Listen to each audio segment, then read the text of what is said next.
¿Qué tal, amigos? ¿Cómo están? Buenas noches, buenos días, buenas tardes, a donde quiera que estén escuchándome. Gracias por estar acá. Hoy quiero comentarles pues que según noticias de la prensa salvadoreña, la PNC estrena, y así entre comillas, estrena director. ¿Y saben quién es? Es el ministro de Justicia y Seguridad, Héctor Gustavo Villatoro Funes. Realmente me sorprende porque conocía de un par de oficiales, tres oficiales, que tenían aspiraciones, tenían esperanzas de convertirse en director tras la muerte de Mauricio Arriaza Chicas en el accidente, también entre comillas, del pasado 8 de septiembre, allá en Pasaquina, cuando también murió el presidente de COSAVI, la cooperativa que desfalcó millones de dólares de muchos salvadoreños. Este señor, junto con Arriaza Chicas, Douglas García Funes y Pompilio, ¿qué era? Bueno, se me escapa el nombre de este otro comisionado, que murieron en el accidente aéreo, ¿verdad? Pues, ¿quién es Gustavo Villatoro? Gustavo Villatoro es un funcionario que ya lleva bastantes años en la función pública. Yo recuerdo que inició allá por los 90 como secretario de un juzgado, me parece. Luego pasó a ser fiscal, donde en la fiscalía escaló bastante rápido. Sobre todo por su papel en el combate a los secuestros. Ustedes recordarán, amigos, que El Salvador, después de los acuerdos de paz, fue azotado por una ola de secuestros que eran realizados mayormente por miembros miembros de la Fuerza Armada que habían sido desmovilizados tras los acuerdos de paz, y también por excombatientes de la guerrilla que también habían sido desmovilizados, ¿verdad? Mucha de esa gente se va a formar bandas de delincuenciales muy fuertes, como los Tacoma Cabrera, como Sabino, allá por la zona de Aguilares y Guazapa. En fin, hay muchas bandas que hicieron del secuestro su modo de vida. Y allí es donde entra la fiscalía en una alianza con la empresa privada, la ANEP, a combatir esos secuestros. ¿Y saben por qué? Pues claro, porque los secuestros golpeaban principalmente a la clase poderosa, a la clase dominante de El Salvador. No, los secuestradores no secuestraban a la vendedora de pupusas de una esquina, no. Y no lo digo despectivamente, sino por el poder económico o por la clase económica que representa una vendedora de pupusas o una vendedora de un mercado con relación a dueños de grupos empresariales, ¿verdad? Como fueron como el caso de, quiero ver, hay tantos casos que por ahorita se me escapan, pero ustedes los recordarán. Quienes tienen más de 30 años los recordarán quiénes eran las víctimas de secuestros. Pues bien, en ese momento entra Villatoro como jefe de la Fiscalía Especial, ya les digo.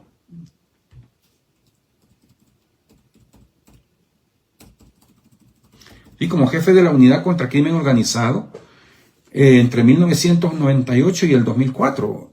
en ese tiempo, en pocos años, el gobierno salvadoreño logró desmantelar casi todas las bandas de secuestradores, de robafurgones, de asaltabancos, en fin.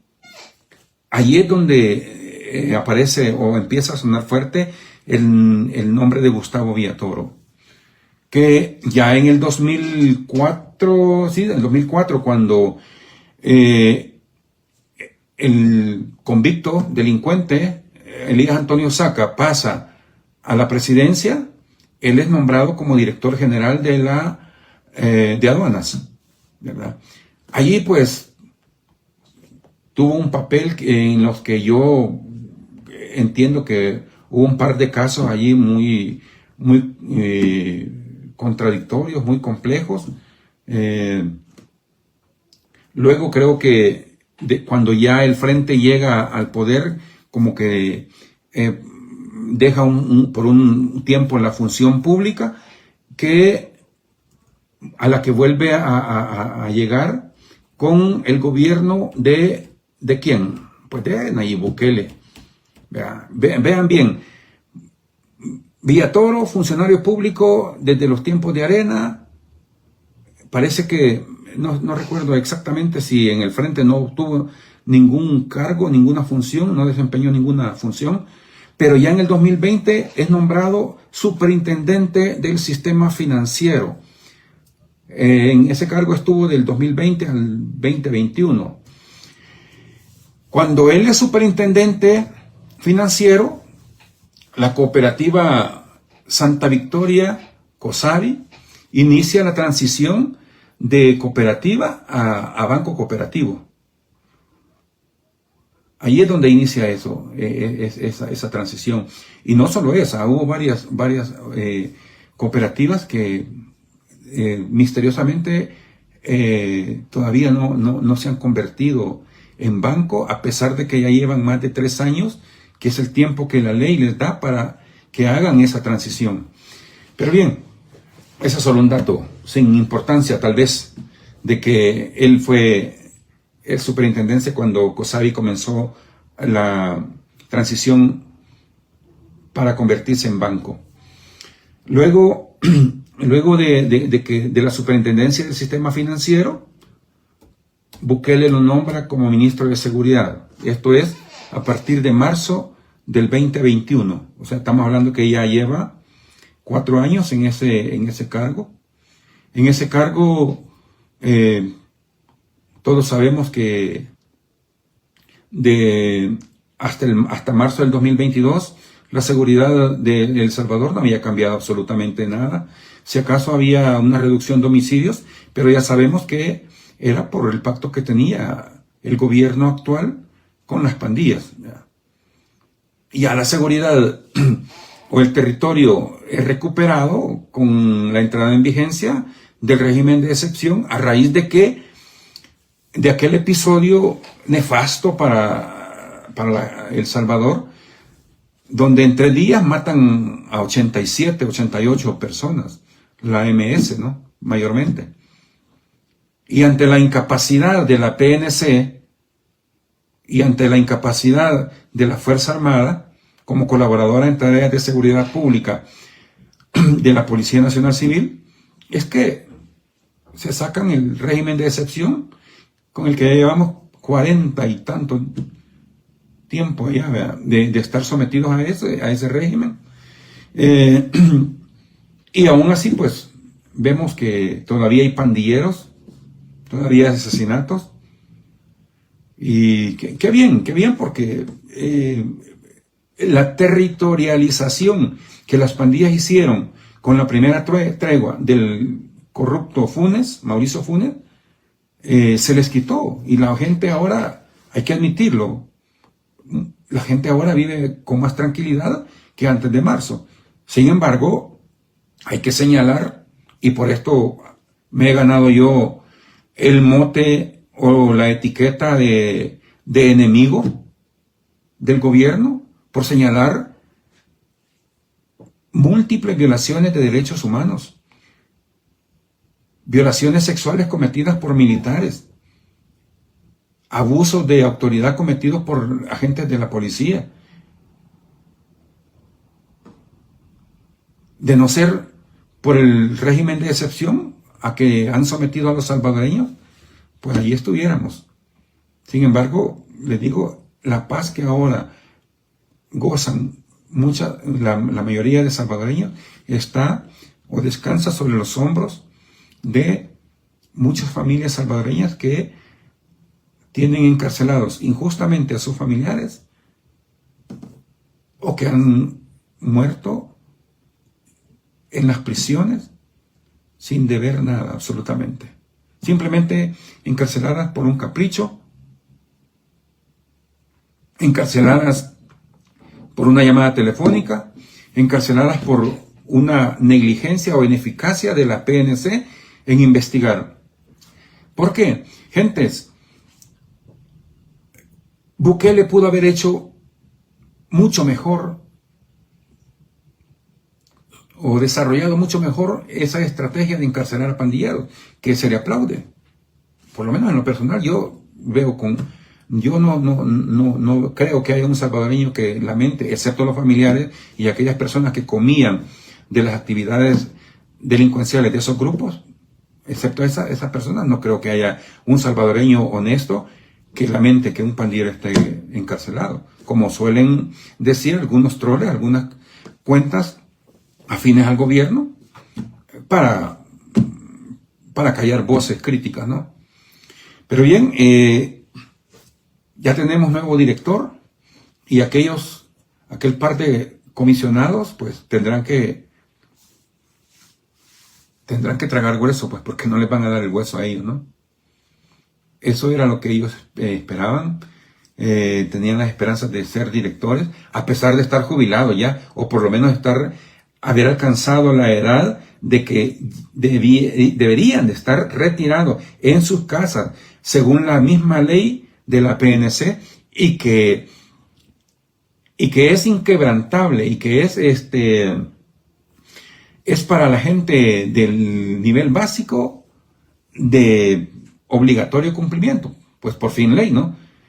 Pero hay muchos comisionados, precisamente de la tandona, o de la tanda, mejor dicho, del grupo de militares que entró para los acuerdos de paz, ya con grados de oficiales.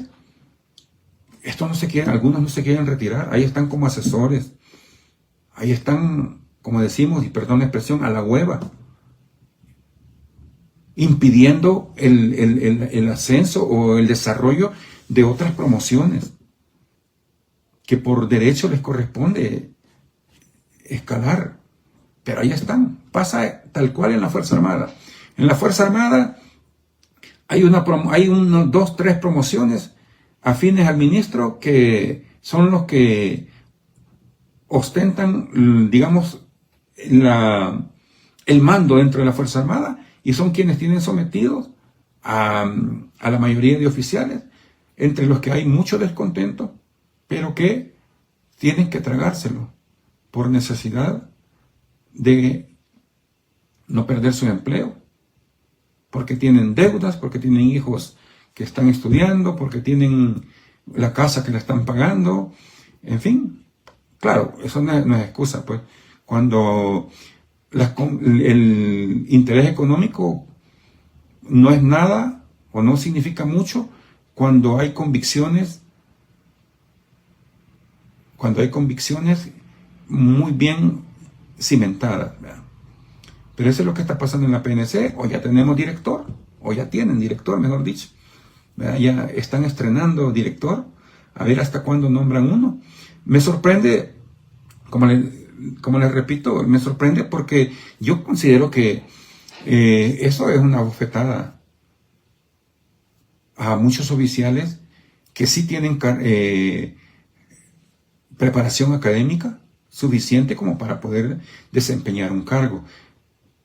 Hay muchos oficiales, no como esos de la tanda de la exguerrilla y de los militares, que en la mayoría obtuvieron sus títulos yendo 6 meses a la Universidad de El Salvador, o estudiando en universidades pajaritos, como la Universidad Latinoamericana, como la Universidad Salvadoreña y todas esas que desaparecieron cuando el Estado comenzó a ponerse más estricto con esas universidades de garaje, ¿verdad? Yo sí considero que hay muchos oficiales que tienen muy buena preparación, tanto policial como académica, hablando así de la preparación en universidades, que son capaces. Sin embargo, sorprende que ninguno de ellos sea nombrado como director de la PNC. ¿Y saben por qué? Bueno, yo considero que es porque, además de que el gobierno actual está concentrando o ha cooptado todas las instituciones del Estado, también quiere concentrar el poder de esas o la dirigencia de esas instituciones en unas pocas manos. ¿Para qué? Para garantizarse la lealtad. Si no, veamos también lo que la prensa salvadoreña nos está diciendo, que un hermano de Bukele, de Nayib, quiere ser presidente de la FESFUT, de la Federación Salvadoreña de Fútbol, concentrando el poder en pocas manos. ¿O no? Veamos qué es lo que ha hecho esa persona en el cargo actual que tiene.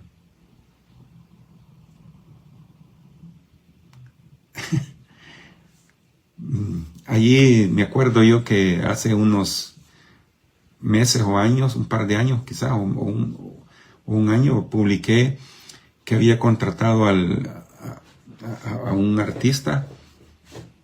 Tenía una buena placita, el Indio Cuscatleco, para animar los partidos, y ahí andaba, ¿verdad? Cuestiones cuestionables. Pero bien, así estamos en El Salvador. Ya hay nuevo director en la PNC.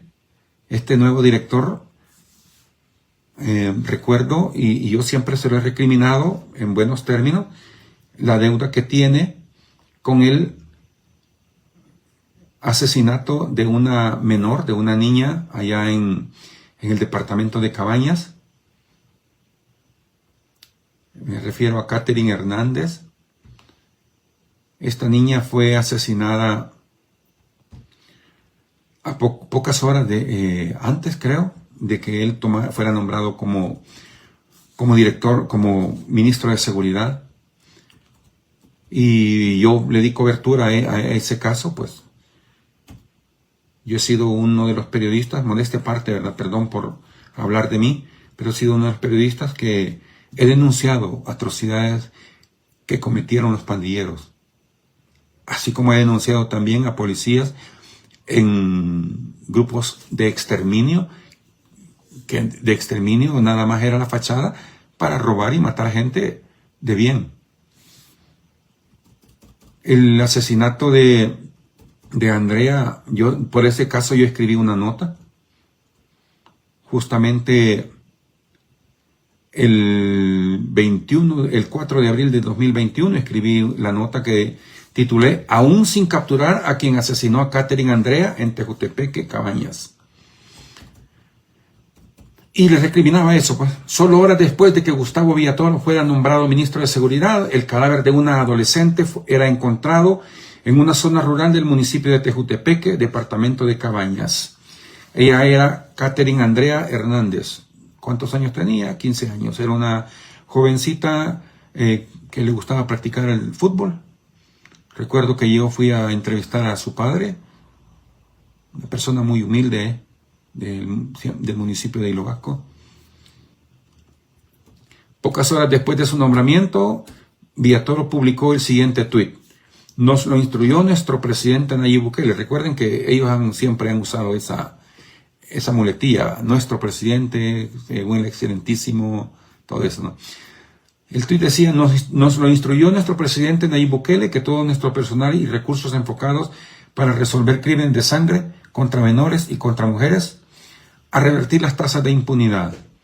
Sin embargo, ministro y director, que yo recuerde, no han capturado a los asesinos de Catherine. El caso de homicidio por el que usted creo que publicó el tuit que acabo de leer.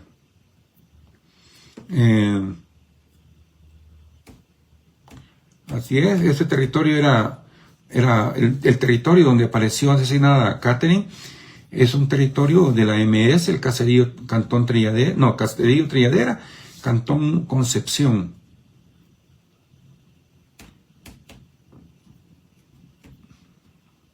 Y así, ahí le recuerdo, ministro y director, estaré pendiente para cuando anuncie las capturas de los asesinos de Catherine. En El Salvador, pues ustedes creo que no me dejarán mentir, si en muchos casos, si la víctima es don nadie, no hay interés por esclarecer los casos. Si es una persona con poder político o económico, rápido se mueve la policía a investigar. Pues bien, ahí tenemos al nuevo director, un director que hizo un buen papel en el combate a los secuestros. Ahora como ministro de Seguridad y director de la PNC, yo pienso que nos queda debiendo, ¿no? Porque toda la efectividad que tienen es por el régimen de excepción. De ahí, si no hubiese sido eso, la policía o las pandillas hubieran seguido matando gente según su voluntad. Porque recordemos que cuando esos criminales decían, ordenaban abrir las llaves, había una oleada de homicidios y era capaz la policía con su inteligencia prevenir esas oleadas de homicidios, esas olas de homicidios. No lo era. ¿Ya? Claro, ¿quiénes eran las víctimas? La gente pobre, la gente sencilla, no eran grandes empresarios como en el caso de los secuestros. Ahí les dejo para reflexionar. Gracias por estar conmigo. Vamos a hacer periodismo con lo que sea y desde donde sea. Nos vemos en otra transmisión.